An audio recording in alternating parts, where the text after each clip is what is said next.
And you know,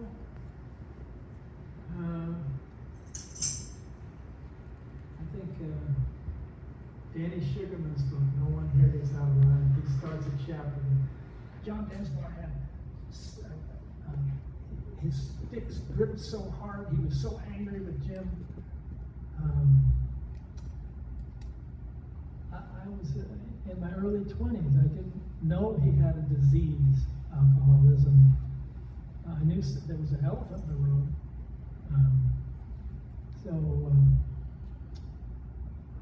You know, for him to say, even with various struggles, it's not Jim Morrison of the Doors, it's Doors. You know, pries my heart open a little wider for my ancestor, who blew up when he heard the idea of "Come on, Buick, light my fire," which we were kind of considering. You know, we were really going to pay the rent, and then he came back in town, and this was primarily Robbie's song, and he said, "Cool, let's do it, and I'll do an ad on television, and I'll smash the car with a sledgehammer." That's a no.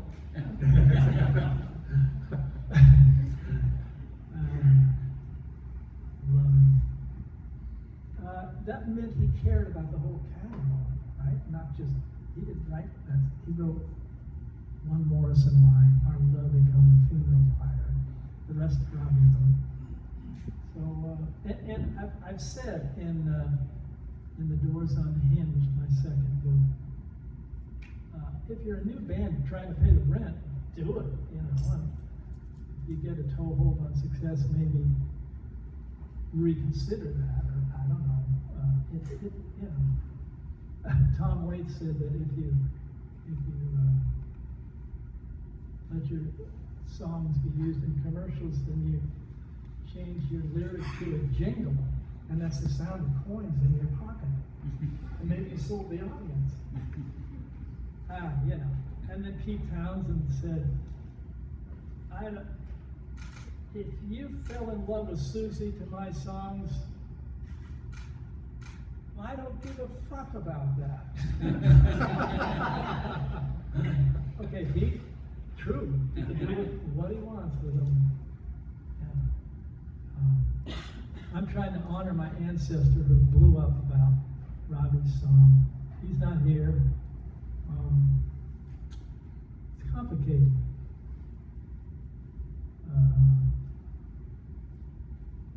I think I wrote in one of these books, money is like fertilizer. When hoarded, it stinks. When spread around, things grow.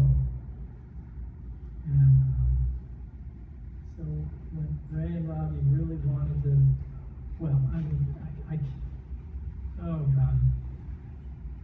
I vetoed breaking on through to a Cadillac SUV, and it was for only $5 million. And then they said, 10 million. And then I said no again. And then they said 15. Anthony, my knees were shaking. But I did say that Ray and Robbie you know, we all now have a nice house and some groovy cars. What do you want to buy? And there was a pause.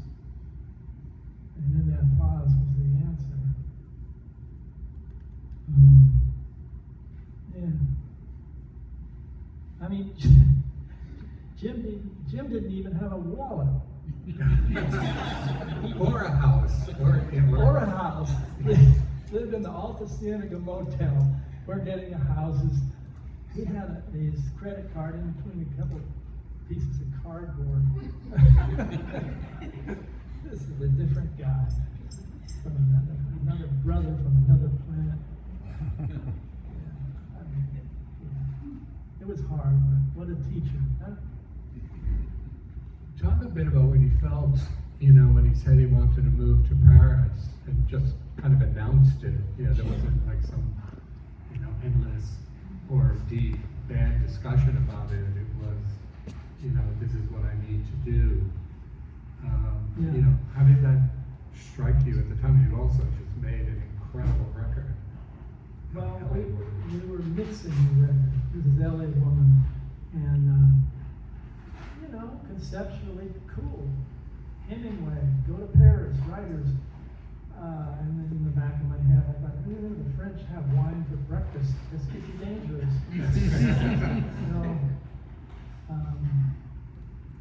We were mixing.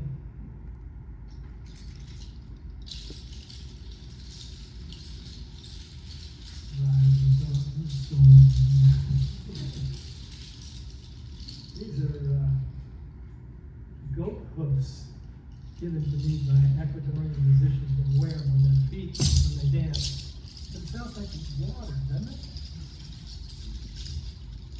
And so we were like, hey, go to Paris. We were having so much fun playing God, adding thunderclaps and rain to Riders on the Storm. Bon voyage, Jim. And he didn't come back.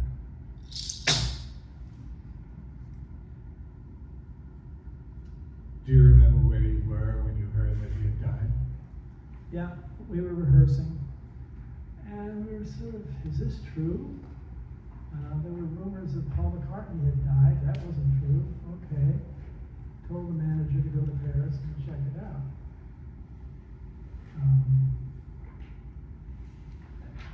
As I said to you backstage, I was thinking, maybe it's not true. He's going to be an Irish drunk who lives to 80. But in the back of my head, I knew he was a live wire.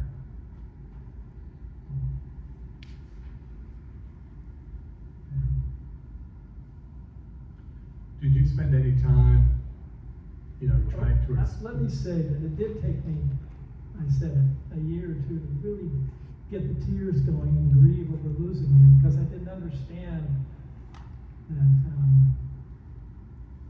he had a genetic thing where, you have a glass of wine and you just follow it by 5 of them and you can't stop.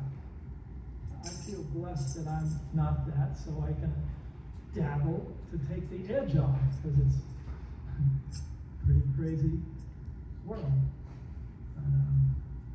That was something to learn. We didn't know about that back home.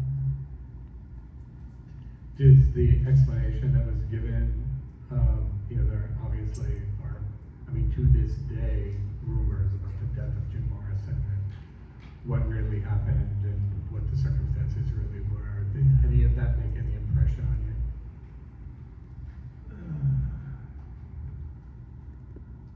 Ray wrote a fiction book called A Poet in Exile.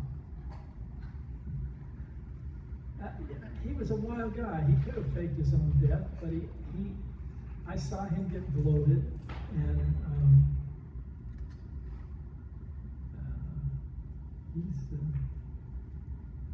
he's not hiding out on Crete.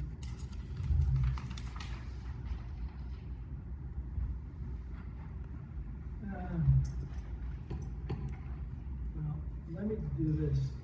I should do this in closing. I'm going to do an excerpt from American Prayer.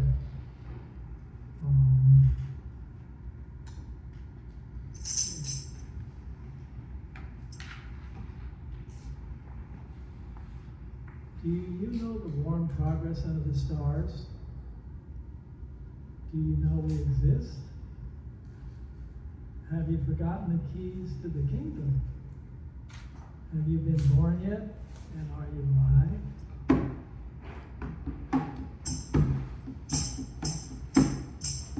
Let's reinvent the gods, all the myths of the ages. Celebrate symbols from deep elder forests. Have we forgotten the lessons of the ancient war? Do you know we are being led to slaughters by placid admirals, and that fat, slow generals are getting obscene on young blood? I'm sick of doubt. I'm sick of dour faces staring at me from the TV tower. I want roses in my garden bower. Dig? Wilson.